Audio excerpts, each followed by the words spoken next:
Bienvenidos al debate de France 24. Soy Santiago López González. Aproximadamente unos 400 millones de ciudadanos europeos van a las urnas para escoger a 751 diputados del Parlamento Europeo en un momento de coyuntura política muy particular. El Brexit en el Reino Unido, la crisis política en el interior del Reino Unido, también problemas como el fortalecimiento de la ultraderecha en diferentes países, el descontento de muchos ciudadanos de la Unión Europea y una apatía electoral por parte de los más jóvenes de algunos de los países que conforman este bloque europeo. En el siguiente reportaje, Yurani Arciniegas, de la redacción de France 24, nos pone en contexto y nos da un panorama de lo que está sucediendo en la Unión Europea de cara a estas elecciones parlamentarias. Comienzan los 4 días de extravaganza electoral de Europa. Holandeses y británicos emiten sus votos. Entre el 23 y 26 de mayo, alrededor de 400 millones de personas aptas para votar de 28 países diferentes se dirigen a las urnas. La mayoría de ellos votará el domingo y después de que las últimas elecciones concluyan a las 11 de la noche en Italia, los resultados serán finalmente anunciados. Luego, la competencia por las principales posiciones y coaliciones iniciará. Las reglas de la votación varían según cada país, pero todos usan sistemas proporcionales para elegir sus números asignados de miembros del Parlamento. Para el periodo de los próximos 5 años, ellos serán quienes aprueben las leyes que regirán la Unión Europea. Con votos sobre comercio, medio ambiente o inmigración, los 751 miembros del Parlamento Europeo establecen las reglas comunes del bloque. Entonces, ¿qué resultados se esperan en estas votaciones? Las encuestas demuestran que en una era de creciente populismo, muchos electores planean hacer un desaire a los principales partidos y optar por grupos más pequeños, muchos de ellos populistas. En Francia, por ejemplo, el partido de Emmanuel Macron está empatado en las encuestas con el Partido Nacional de extrema derecha de Marine Le Pen. Y en Italia, se espera que el partido populista Liga de Matteo Salvini gane ampliamente. Luego está el Reino Unido. El recién creado partido del Brexit de Nigel Farage podría dar un duro golpe, pero los puestos de los 73 miembros del Reino Unido estarán en el limbo, listos para ser apartados o distribuidos a otras naciones si el Reino Unido abandona la Unión Europea. Farage, Le Pen y otros líderes de grupos populistas están quebrantados en Estrasburgo y Bruselas y a menudo no son parte de grandes coaliciones, pero fueron los grupos populistas los que unieron fuerzas y pusieron de lado sus diferencias. Ellos podrían cambiar drásticamente la dirección de las políticas de la Unión Europea. Para analizar este tema está con nosotros en el estudio de France 24 Ana María Moreno. Ella es docente y magíster en gestión de información y de conocimiento. Gracias por acompañarnos esta noche. También está el señor Antonio Díaz Morales. Él es decano de la Facultad de Marketing y Negocios Internacionales de la Universidad Sergio Arboleda en Bogotá, en Colombia. Está también con nosotros Aymeric Douré. Él es docente del Departamento de Relaciones Internacionales de la Pontificia Universidad Javeriana, también en la ciudad de Bogotá. Y finalmente está también con nosotros Philippe Bolland. Él es economista y analista político. Con ellos vamos a analizar este tema de las elecciones parlamentarias en la Unión Europea. Comienzo con Ana María. Ana María, la importancia de estos comicios para la Unión Europea.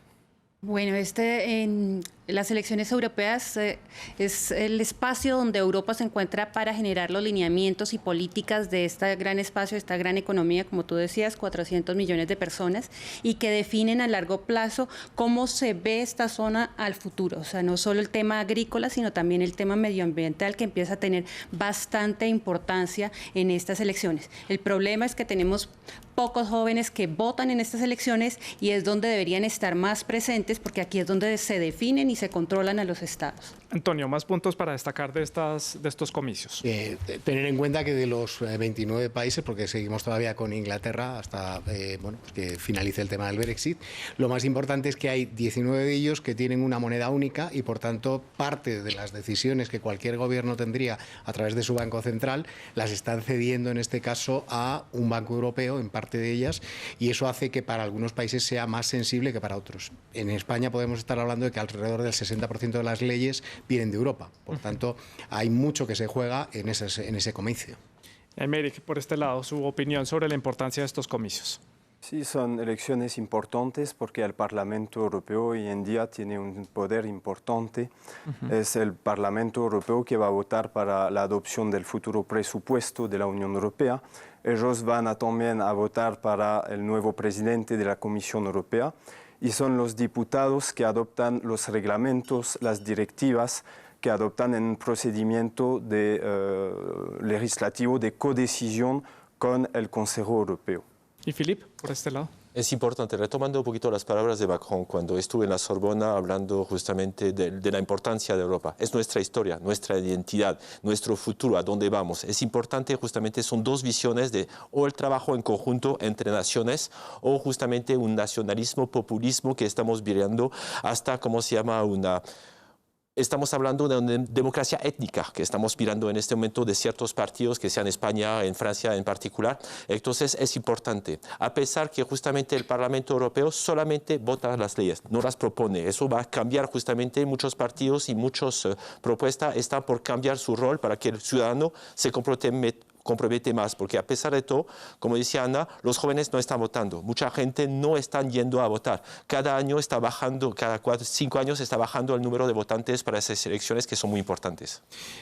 Uno de los temas de coyuntura para estas elecciones, sin duda alguna, es el Brexit, esa salida del Reino Unido de la Unión Europea, que es un momento histórico porque es el primer país que va a retirarse de este bloque europeo después de un referendo que fue realizado en ese país.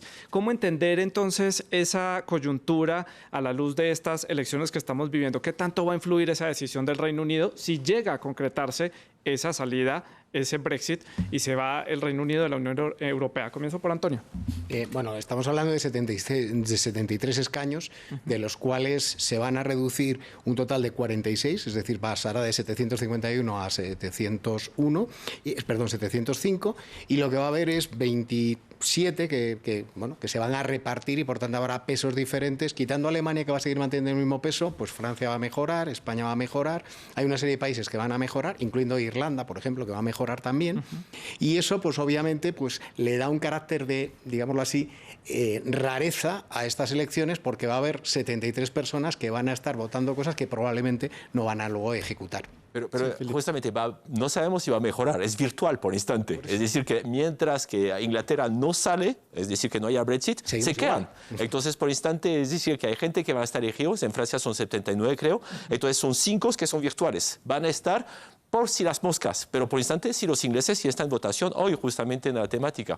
Entonces es importante porque es la primera vez que están votando por puestos virtuales. Es decir, del número 75 al número 79 en Francia son virtuales. Y siempre partiendo de la especulación de lo que pueda suceder, ¿afectará entonces este escenario la legislatura de este Parlamento? Por esto? Yo no creo. Es importante ver que los debates en la actualidad tienen temáticas principalmente nacionales. En España se trata principalmente del tema de Cataluña, en Italia se trata de la política actual del gobierno, del Movimiento 5 Estrellas y de la Lega, y finalmente el tema del Brexit es esencial principalmente en el debate político en el Reino Unido, pero no en los otros países, muy poco. Sí. Adicionalmente, vemos también un cambio en el discurso de lo que pasó en las elecciones pasadas legislativas y las de presidenciales, donde teníamos Francia Insumisa y el Rassemblement en Marche, que son los dos partidos de extrema en Francia, que hablaban de cómo estorbaba la Unión Europea y que era una máquina de gas que no funcionaba bien y que debían dársele soberanía a Francia. Pero en este momento encontramos un cambio total de discurso, porque al aceptar ser parte de elecciones europeas, pues empiezan a solicitar, ellos ya no ven la necesidad de Francia de salir de la zona. Pero hay un tema importante que vemos en la salida o la no la salida de Inglaterra, que es, para mí la importancia está ahí. En este momento vemos que ya inició una guerra entre Estados Unidos y China, dos grandes naciones. Aquí Europa son 530 millones de personas, 400 millones de votantes. Es decir, que ya es una fuerza, y la salida de Inglaterra es bastante importante al nivel de investigación. Por ejemplo, en este momento la supremacía de Estados Unidos la tiene por una sola cosa. Ellos tienen el GPS. O sea que los aviones que pueden volar, o los franceses para mandar misiles, necesitamos el GPS. Estábamos trabajando una cosa que se llama Galileo, satélites europeos. Entonces ahí la salida de Inglaterra nos va a costar bastante. Entonces esta unión de, por ejemplo, Erasmus, de intercambio de estudiantes, que todos quieren ampliar hasta los estudiantes, la salida de un país tan importante como Inglaterra nos está afectando, más que al nivel económico, al nivel justamente estratégico y fuerza frente a los otros países. Porque la importancia de Europa es esto, tener un grupo de países fuerte frente a la hegemonía soberanía de Estados Unidos o de China en este momento. Yo creo que además es especialmente relevante en el momento, que como bien comenta el tertuliano, es ¿qué va a pasar ahora mismo si Estados Unidos y China pues no tienen otro en el, digamos, en el tablero de juego? Y Europa, sin lugar a dudas, es un mercado importante. Recordemos además que el 66% del comercio se hace entre países europeos. No tenemos una dependencia tan alta como puede tener Estados Unidos, como puede tener China.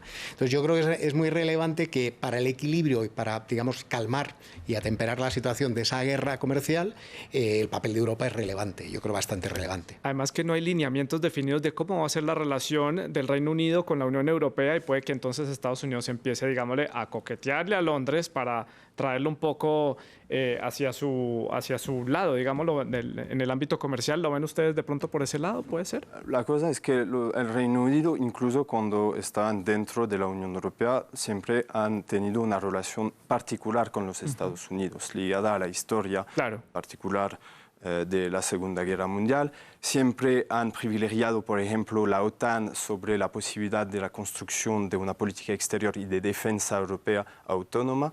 Entonces, no creo que aquí tenemos grandes cambios. Y además, por el momento, no hay una buena relación entre Donald Trump y Theresa May. Las cosas podrían cambiar en caso de un cambio de gobierno en el Reino Unido, pero por el momento no. La relación particular que quieren tener no es tan fuerte en la coyuntura actual. Ana María, para los europeos, esta salida del Reino Unido, el Brexit, ¿baja un poco el interés de pronto de esas nuevas generaciones en el proyecto europeo al ver que un país, que es una economía muy importante para la Unión Europea, se va? ¿Baja de pronto ese interés por ese proyecto? Para los jóvenes no, digamos que igual en Inglaterra los que estaban a favor de quedarse en Europa eran los jóvenes, ¿cierto? Y digamos que ellos fueron los que más sufrieron, dijeron no, pero no salieron a votar, volvieron a cometer ese mismo error. Las políticas donde sus futuros son afectados a nivel global no las asumen. Entonces, en este momento, digamos, los jóvenes sí les interesa, nacieron con la comunidad económica, conocen la movilidad dentro de los países, como decía Filipe, el caso de las becas Erasmus, y hay una integración, y les interesa trabajar o tener la posibilidad de trabajar en otros países. Entonces, para los jóvenes no es tan interesante una salida de los países de la comunidad económica. Entonces, ¿por qué la apatía generalizada entre los jóvenes en muchos países, sobre todo del este? Bueno, yo quiero resaltar un poco, y yo creo que estoy totalmente de acuerdo con Filipe de la importancia de Erasmus. Tengamos en cuenta que hay 2 millones de erasmitos, o sea, hijos nacidos de parejas que han salido a través de intercambios de Erasmus. Y eso ha creado una permeabilidad de las culturas que hay en Europa muy importante, que tiene un efecto importante. ¿Por qué la gente tiene apatía? Yo creo que en general la gente tiene apatía con todos los partidos políticos. Hemos de recordar que casi todos los partidos, con la excepción de estas elecciones, quiero recordar de Bélgica y no sé si alguno más, que tienen obligación de votar, muchos de ellos simplemente pues piensan que van a seguir las cosas como están. Y no tienen muchas veces un conocimiento directo de cómo esas leyes van a impactar en algunos países. Sin más, por ejemplo, hay una ley que se va a impactar en toda Europa que tiene que ver con los plásticos que se reutilizan. Eso entra en vigor en el 2021 y pues mucha gente no sabe que eso se va a tener que adecuar a una normativa que se le da allá. Entonces, esta distancia que algunas personas piensan que tienen, los belgas no la tienen, pues la tienen allá. O sea, ellos tienen una percepción, permea mucho más. Pero probablemente para países con menos, digámoslo así, menos proximidad, como puede ser Grecia, como puede ser a lo mejor Bulgaria, Rumanía, pues no lo ven tan cercano. Lo que vemos es también, por ejemplo, la desinformación que está mandando Havas, justamente con AVAZ, la agencia justamente de medios que empezó a analizar, vieron que 10 millones de fake news llegaron a los WhatsApp de la gente, se está mandando falsa información, desinformación entre los jóvenes, ya no entienden lo que está pasando. La sobreinformación, el tema, por ejemplo, del glifosato. Entonces, la posición de Francia de salir el glifosato para el 2021, uno no entiende por qué no está sacando ya, hay otras cosas. Entonces, es muy complicado ahorita la geopolítica y la economía. Entonces, hay un no conocimiento de la temática. Y como digo, con las falsas noticias es peor, es decir, que se dejan influenciar demasiado, y lo vimos con el Brexit y lo vimos con las elecciones, en Estados Unidos, y espero que no lo vamos a ver por estas futuras elecciones. Estoy de acuerdo, las falsas noticias son algo muy problemático, sobre todo que vienen de todos los lados, incluso a veces de los propios gobiernos que inventan medios para combatir las falsas noticias. Es un problema claramente, pero en cuanto al proceso de decisión, efectivamente hay decisiones muy importantes que toma el Parlamento Europeo. Usted habló, Antonio habló de la decisión sobre el plástico, pero nadie sabe cómo se toman esas decisiones. Es decir, que sabemos que hay una iniciativa de la Comisión Europea, después hay un voto por el Consejo Europeo, por el Consejo de la Unión Europea y por el Parlamento Europeo, pero las decisiones se toman dentro de las comisiones, en debates que no son debates públicos, con un papel también importante de los lobbies, de los grupos de presiones, y es algo que provoca también el euroescepticismo, este problema del déficit democrático, del proceso de toma de decisión que no es tan público y que no es muy democrático. Y que genera cierta desconfianza por parte de esos electores, digamos, nuevos. Algunos ya participaron en las elecciones pasadas, pero sobre todo en los jóvenes europeos. Ana María, ¿ibas a apuntar algo o Antonio iba a Sí, complementar? digamos que, por ejemplo, pero pues, el Parlamento Europeo es bastante importante porque toma decisiones que afectan radicalmente a toda la comunidad. Digamos, el año pasado lanzaron el Reglamento General de Protección de Datos, que ya existía desde el 95, que es una Beas Data para que la gente pueda hacer modificaciones a las bases de datos de empresas que tengan sobre los datos de uno, pero en este abren a la posibilidad de hacer eso fuera del territorio europeo. Digamos que es lo que cambia y que permite a cualquier ciudadano europeo donde se encuentre con cualquier empresa que no sea necesariamente europea exigir que sus datos sean borrados. Esto está tocando empresas como los GAFA, Google, Amazon, Twitter, Facebook, que conservan esos datos y que tienen unas políticas en contra pues, de la privacidad de los datos. Entonces, buscan proteger de todos modos a los ciudadanos europeos. Antonio. Sí, yo creo que hay dos temas también importantes. Uno es que no a todos los países les impactan las cosas de la misma forma, teniendo en cuenta que son 29 países. Por ejemplo, la migración, no es lo mismo los países que son limítrofes con movimientos ahora mismo, como puede ser a lo mejor pues, una Italia, una España. Segundo, el peso con estas elecciones que van a tener determinados partidos políticos. Y vuelvo al tema de la inmigración, que es un factor relevante que ha sido en el tema del Brexit.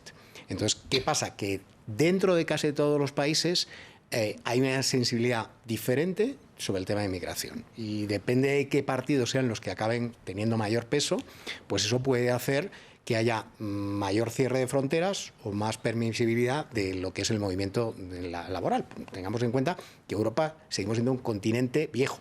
Pero ese es uno de los puntos esenciales de esas elecciones, sí. Por lástima, es decir, que la gente va a elegir en función de la abertura de frontera, la creación de paredes o de muros o de puentes. Entonces, y en eso que tú decías, Felipe, es muy importante los fake news, porque mucha gente están creando miedo. Totalmente, es decir, que vemos con Orbán y Salvini en Italia, las fake news últimamente, creo que fue ayer o anteayer, está mostrando una película y mostraron que era una noticia supuestamente que están rompiendo un carro de un policía, que era totalmente falso. Entonces sí, están manipulando la información de manera tremenda, sí, asustando, buscando el susto. Precisamente otro de los temas de coyuntura es el fortalecimiento de esos partidos de derecha, de la ultraderecha en países como ya los mencionaba Felipe, en Hungría, en Austria y también Polonia, que se ha mostrado como un país, digámoslo, un poco más rebelde, como un hijo rebelde de la Unión Europea. ¿Cómo ven ustedes el panorama para esos partidos políticos en estas elecciones? Probablemente que van a aumentar sus votos, probablemente representan más o menos 20% ahora del Parlamento Europeo, se van a acercar quizás de los 30% del Parlamento, pero es importante ver la división que existe entre estos países, entre estos partidos de extrema derecha, perdón. Hay puntos comunes, en particular el rechazo de la migración, la crítica en contra del Islam, pero hay muchas divergencias sobre otros temas, en cuanto al liberalismo, en cuanto a la relación con Rusia, en cuanto a la pertenencia en la OTAN, y por el momento están en varios grupos en el Parlamento. Hay 8 grupos y encontramos partidos de extrema derecha en 3-4 grupos. Entonces, incluso si se considera generalmente al partido de Orbán, del Fidesz, como un partido de extrema derecha, pero está en el mismo partido que Angela Merkel, la CDU. Sí. No, y es tenaz, es decir, que hay una reivindicación de las raíces cristianas, entonces vemos que es la polarización contra los musulmanes, hasta el Papa se está tomando parte y mostrando, no freguen, sean más calmados, es decir, que se está justamente generando, y vemos hasta partidos franceses de derecha, no estamos hablando de extrema derecha, porque están reivindicando las raíces cristianas de los franceses. Entonces, eso da miedo. Vemos que justamente hay un tema de colonización todavía del mar de África que están tomando, vamos a apoyar. Entonces, creo que en este momento se está redefiniendo Europa, se está redefiniendo el rumbo que va a ser, como decía Macron, un riesgo existencial que hay en este momento sobre la visión del trabajo en común, este nacionalismo, si vamos a encerrarnos o si vamos a abrirnos. Perdón, antes de darle la palabra a Antonio, o sea, usted dice que estas elecciones, que ya sabemos que tienen muchas aristas de coyuntura, no son un cambio de página en la historia de Europa, es un momento coyuntural más importante de lo que estamos dimensionando. Totalmente, es una nueva visión que se va a definir. Yo creo que va a haber una separación, va a subir la extrema derecha en el Parlamento, pero a pesar de esto va a haber justamente unos más pro-europeos que van a tratar de hacer una construcción conjunta. ¿Y eso afectaría esos valores europeos de base, ese fortalecimiento de la extrema derecha en el Parlamento? Sí, pero es importante ver que es exagerado hablar de un clivaje entre progresistas, populistas, progresistas, extrema derecha. Creo que hay más diversidad que esto. Hay muchos partidos diferentes y es un poco reductor resumir todo el debate de las elecciones a un clivaje populistas de extrema derecha en contra de progresistas. Es un discurso que más bien favorece estos dos tipos de partidos, pero que no representa la diversidad de opinión que tenemos en el espacio europeo. Sí, en Francia son 35 partidos, pero vemos que el clivaje entre los dos más grande, que van a representar casi el 50% de los votos. Porque hay un interés de los dos a promover este debate. Exacto. Antonio. Yo creo que otro tema que tenemos que poner encima de la mesa es que tenemos otro invitado que todavía no hemos hablado, que es Rusia. Sí. Yo creo que tiene un papel Lo tengo en mi lista. Total. Tiene un papel muy relevante. Es verdad que hay una guerra comercial entre Estados Unidos y China y tenemos un papel relevante, pero no hemos de olvidar que de esos 29 países miembros hay algunos que son limítrofes con una Rusia que está también en un modelo en el que, bueno, pues también está reconvirtiéndose no solamente ideológicamente, sino económicamente. Y hay muchos que van a querer ver ahí pues una amenaza. Y yo creo que además las fake news, no sé qué parte, pero una parte, sin lugar a dudas, va a estar detrás del señor Putin. Macron tiene como propuesta justamente montar una agencia de las falsas noticias y se sabe que está dirigido a Rusia. Y el Frente Nacional, el Rassemblement Nacional actualmente en Francia, está apoyando con Rusia y está justamente tratando de abrir las puertas para que Rusia sea más presente justamente en Europa. Sí, que se acerque mucho más. Rusia apoya a todos estos partidos nacionalistas porque le interesa una Unión Europea más débil, ¿cierto? Puede negociar directamente con cada parte y no con el conjunto, que va a ser más difícil. Por eso Rusia está encima de estas elecciones y sobre todo con la lupa puesta en esos países que son pequeños dentro del contexto de la Unión Europea y que tienen un nexo histórico con la que era la Unión Soviética, estos países del este, Hungría precisamente, o los estados bálticos también.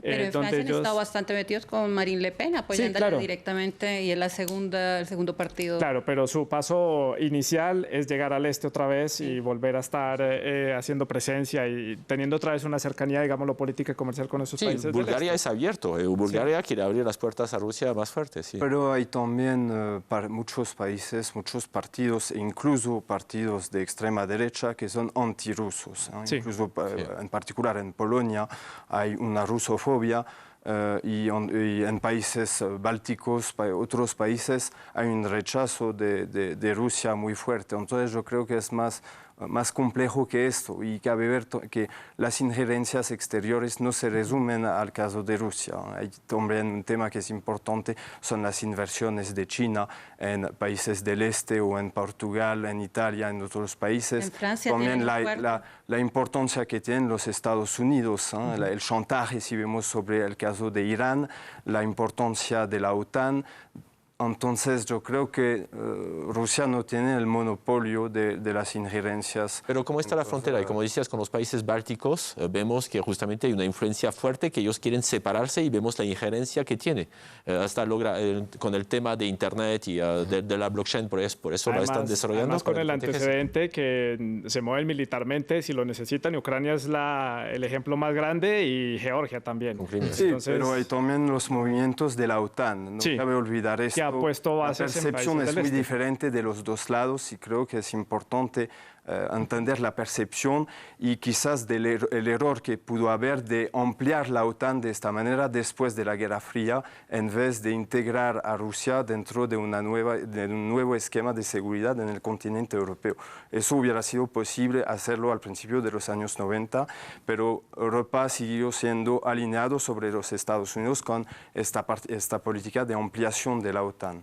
Y en el escenario internacional, ¿cómo ven esta nueva legislatura de la Unión Europea en temas importantes como Siria, como Irán, que Europa sigue muy alineado y defendiendo ese acuerdo nuclear firmado con Irán, que Estados Unidos ya se retiró? ¿Cómo lo ven ustedes por ese lado? Bueno, con Irán puedo hablar porque el tema es que nosotros tenemos intereses. Tenemos una central nuclear que estamos fabricando desde hace años y que nos bombardeia a Estados Unidos. Francia e Irán han tenido una relación muy estrecha siempre. Es decir, que no hay que olvidar que el más grande liceo francés del exterior está en Teherán.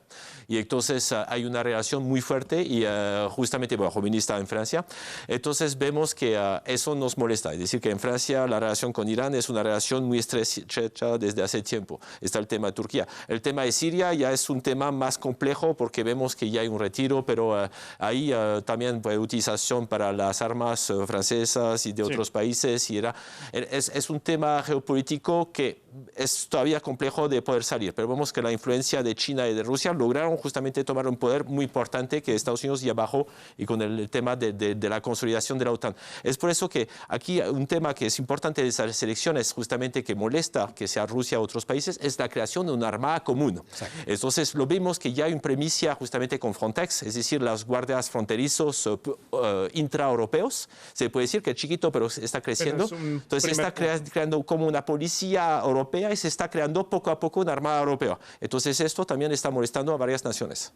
Antonio, ¿algo que apuntar? Yo creo que uno de los factores que debemos de tener en cuenta es que los vecinos, o sea, sea China, sea Rusia, sea Estados Unidos, estoy totalmente de acuerdo que van a querer que sean más débiles en la Comunidad Europea. Porque lo que quieren hacer es un cherry picking. Estados Unidos quiere buscar acuerdos uno a uno con algunos países, Rusia lo que quiere es lo mismo, China también lo mismo. Evidentemente eso nos va a convulsionar durante bastante tiempo, y hay que ver qué espíritu europeo sigue quedando, que por eso yo creo que es muy relevante, estoy de acuerdo con Philippe, nos estamos jugando la sensación de si queremos un mundo global o un grupo de, digámoslo así, de pequeños países, porque, digamos, no está todo el mundo muy cohesionado simplemente porque no todos tienen los mismos intereses.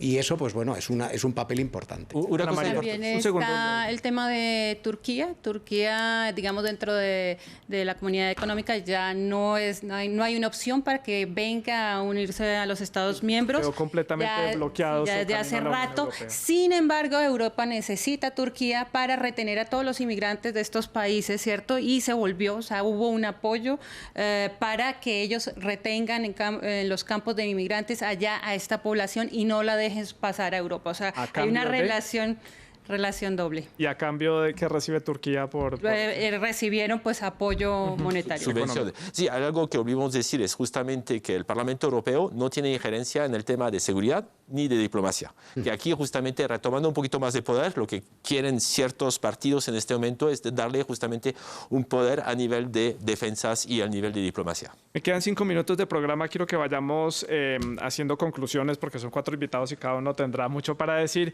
¿Qué vemos entonces de aquí en adelante, el futuro general de este Parlamento Europeo con estas aristas de coyuntura que analizamos a lo largo del programa? ¿Cuál es su sensación para el futuro de esta legislatura, Ana María? Lo positivo es que el tema ambiental entra con fuerza, o sea, todos los partidos de extrema, centro van a estar alineados. Les toca definir qué presupuesto o cómo lo van a hacer, pero el tema de disturbadores endocrinos, las OGM, todos estos temas van a estar en la mesa y va a pesar, o sea, se va a generar. Antonio. La duda de qué va a pasar con Inglaterra, que va a tener bastante, o sea, en la medida que haya mucha cohesión entre los países, puede hacer que se replantee incluso hasta los ingleses más adelante el ver si fue una buena o no decisión. Para mí muy importante las decisiones que tomen con el tema de la inmigración. Es un factor que está moviendo demasiado políticamente a cada país, porque cada país está recibiendo esas quejas de los partidos más nacionalistas por el tema de la inmigración, ver cómo se va a poder estructurar.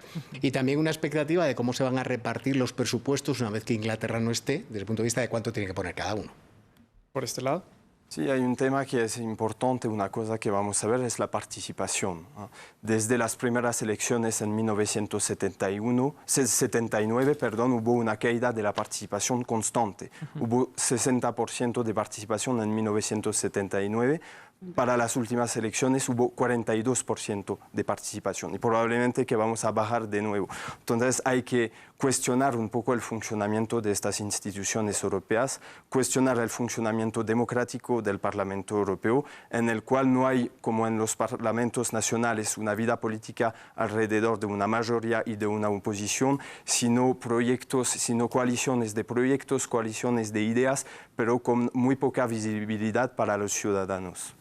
Y por este lado, Philippe. Yo estaría feliz que justamente 30% de los jóvenes vayan a votar. Yo creo que va a ser menos. Pero a lo que 40% del total. Sí, del total. Pero hay una cosa interesante, es decir, que con el tema de Huawei y Rusia, Estados Unidos y China, nos damos cuenta que el mundo está interconectado. Es decir, que una decisión, ya un país no puede cerrar su frontera y decir, ya no quiero este producto. Entonces, el tema de Inglaterra, yo creo que Inglaterra va a regresar. Se va a quedar en el mercado común, es decir, que al nivel de unión aduanera va a quedarse. Entonces, va a ser este Brexit. Un estilo como es Suiza y Noruega, tal cual, que no tal cual. tienen una Pero va a entrar, va a volver a entrar, pero y va a volver a entrar y van a aceptar justamente una de las reglas de Europa que tiene que ser la moneda única. Entonces ellos no están en la moneda, no están en la política agrícola común. Yo creo que Inglaterra va a entender, le va a tomar tiempo, pero va a entender y va a regresar.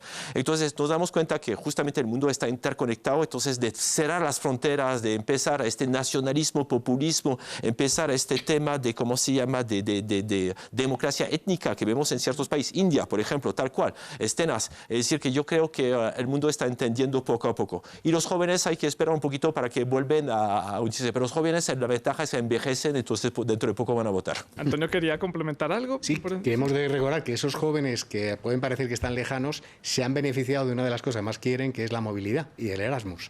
Entonces yo creo que en el fondo, en su espíritu, son europeístas, aunque a lo mejor son, entre comillas, pongamos vagos de ir a votar. Y si les quitamos Schengen, yo creo que les va a doler, sí. Y el programa Erasmus, que es una de las grandes apuestas que ha tenido en los últimos años el Parlamento, ha destinado muchísimos recursos, fondos para ampliarlo. Soy becario de la primera promoción de Erasmus en Barcelona, justamente me tocó. Entonces vemos que Erasmus... Los beneficios de eso. Y ahora existe Erasmus Mundi, donde latinoamericanos pueden participar. Sí. Entonces es una cosa que se está ampliando y que tiene muchos buenos resultados. Bueno, Inglaterra no va a salir de Erasmus, se va a quedar.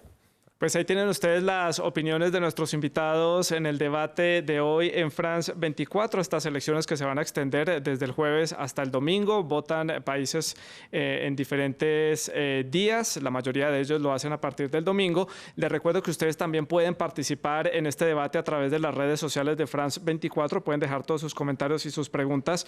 Les recuerdo, en Twitter nos encuentran como @France24_ES, nos puede dejar sus comentarios con la etiqueta numeral, el debate F24, y también pueden escribir a mi cuenta personal, @Santilogo en Twitter, pueden dejar todas sus opiniones referentes a este tema. Es todo por el momento, gracias por acompañarnos, siga con nuestra programación.